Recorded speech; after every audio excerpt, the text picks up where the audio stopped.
बांग्लादेश की जानिब से 1000 केजी मीठे आम जो है नरेंद्र मोदी को एज अ गिफ्ट भेजे गए हैं। अगर मैं इसको बात करूं ये मैंगो डिप्लोमेसी है तो ये गलत नहीं होगा। ये वही मोहम्मद यूनुस है जो एंटी इंडिया था, ये वही मोहम्मद यूनुस है जो कि एंटी हिंदू था, ये वही मोहम्मद यूनुस है जो बांग्लादेश को इंडिया से कट करके बांग्लादेश का फ्यूचर पाकिस्तान और चाइना के साथ बनाना चाहता था। लेकिन जैसे ही गंगा वाटर ट्रीटी सस्पेंड होने की बात हुई, जैसे ही इंडिया ने जो है ट्रांसशिपमेंट फैसिलिटी बंद की, बॉर्डर के ऊपर बंद किए, मेडिकल फैसिलिटी बंद की और बांग्लादेशी तमाम वर्कर को जब इंडियंस ने बाइकआउट करके बाहर निकाला तो आज मोहम्मद यूनुस उनको मीठे आम भेज रहे हैं, मीठी डिप्लोमेसी चाहते हैं। मतलब कि ढके छुपे अल्फाजों में अगर मैं कहूं तो बांग्लादेश पैचअप चाहता है इंडिया के साथ, जो कि उनके लिए बहुत बेहतर है, छोटी इकोनॉमीज के लिए बहुत बेहतर है, क्योंकि जब से बांग्लादेश बना है उसको चलाने वाला सिर्फ इंडिया ही है। उनकी एग्रीकल्चर हो, उनकी इंडस्ट्री हो, उनका एक्सपोर्ट हो या फिर उनके यहाँ पावर प्लांट, सबका सब इंडिया से आ रहा है। और आज यूनुस ने मीठे आम भेजे। इन मीठे आमों के ऊपर बात करेंगे कि ये मैंगो डिप्लोमेसी चलेगी क्या, इंडिया की आवाम जो बांग्लादेश को बाइकआउट किए हुए है क्या ये बाइकआउट का खात्मा होगा,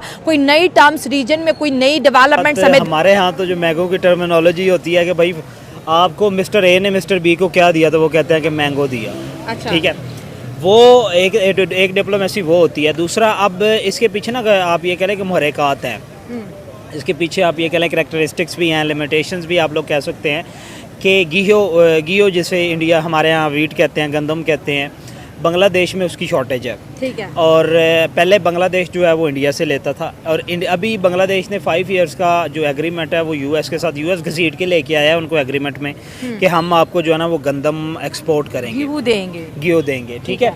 अब उससे क्या हुआ है कि वो 5 साल एग्रीमेंट जो है जहाँ पे इन्हें गंदम वहाँ से इंडिया से 25 रुपए में पड़ती थी, वो अमेरिका से खरीदेंगे वो 100 रुपए पर केजी। वही हमारा वाला हाल हो गया, टमाटर वाला, हमारे टमाटर वाला हाल हो गया है।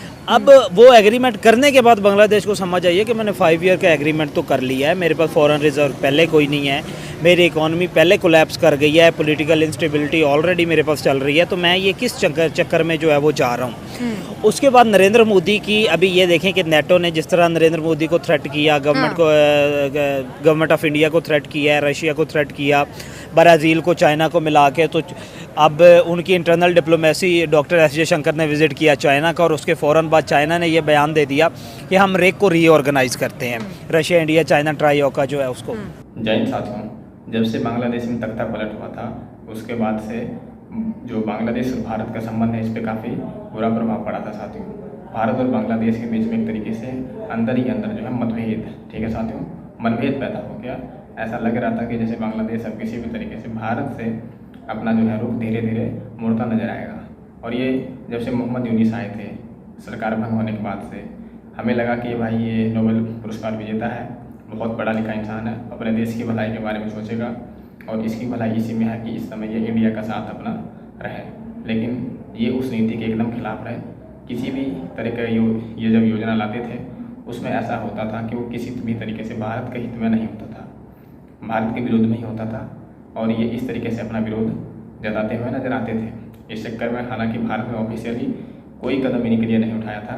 जो भी नुकसान इनको अगर भारत की तरफ से हुआ ही होगा छोटा मोटा, लेकिन भारत सरकार ने प्रत्यक्ष तौर पर बांग्लादेश का कोई नुकसान नहीं पहुंचाया था। बांग्लादेश को अब समझ आना शुरू हो गया कि आंखें तो इंडिया ने अमेरिका को भी दिखाना शुरू कर दी और अमेरिकन इंडिया जो है वो तो कैंप में जा रहा है, रशिया के कैंप में जा रहा है और इंडिया को तो किसी किस्म की ज़रूरत जो है वो सैंक्शंस चाहे लग भी जाए तो इंडिया को इससे फ़र्क नहीं पड़ता। तो उससे भी ये रियलाइज़ होना शुरू हो गया कि अगर इंडिया रशिया के लिए मैटर करता है, इंडिया के और चाइना के रिलेशन जो हैं रिसेंटली मार्च आपके अप्रैल और मई के दरमियान पाकिस्तान की रिटेलिएशन के बावजूद चाइना और इंडिया के रिलेशन जो है बिल्ड हो रहे हैं, तो क्यों ना मैं रिलेशन जो है बिल्ड करूँ। दूसरी रीज़न ये है कि अभी आपने देखा कि लास्ट टाइम जुलाई में ये जो है रेवोल्यूशन जो है ये स्टार्ट हुआ था शेख हसीना वाजिद के ख़िलाफ़ 2024 में और अगस्त में जो है वो जाके 3 अगस्त को जो है शेख हसीना वाजिद को जो है वो तख्ता पलट हो गया था, छोड़ के जाना पड़ा था।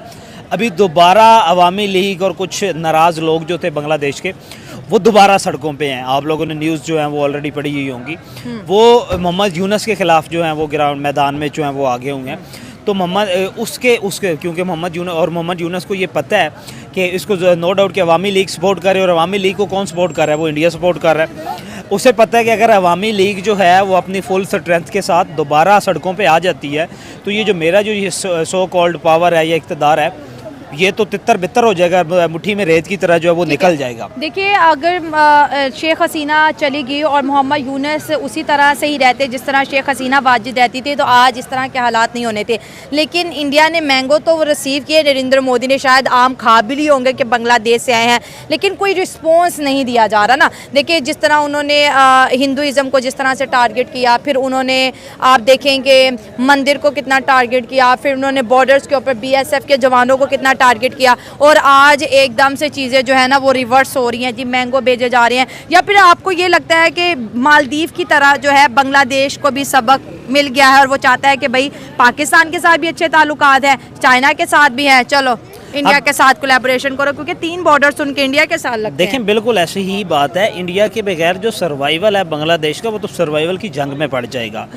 चारों तरफ से बांग्लादेश जो है वो चिकन नेक कॉरिडोर की पहले बांग्लादेश ने धमकी लगाई थी कि हम लोग जो उसको बैन कर देंगे या हम उसको जो है वहाँ पे फोर्सेस, इंडिया ने कहा करके दिखाओ, कर लो, फिर किया तो नहीं है ना।